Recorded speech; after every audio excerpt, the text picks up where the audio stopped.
сегодня лечат храп и апноэ? Есть общие рекомендации, типа спать в холодной комнате, не переедать перед сном, отказ от курения, употребление алкоголя, снотворных и так далее.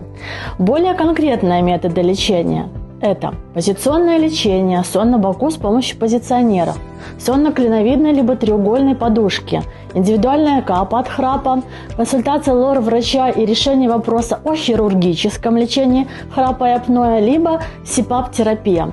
Что конкретно подойдет из этого вам, решает ваш врач-сомнолог, исходя из того, какие результаты мы получили после исследования сна и от того, к какому методу вы более привержены.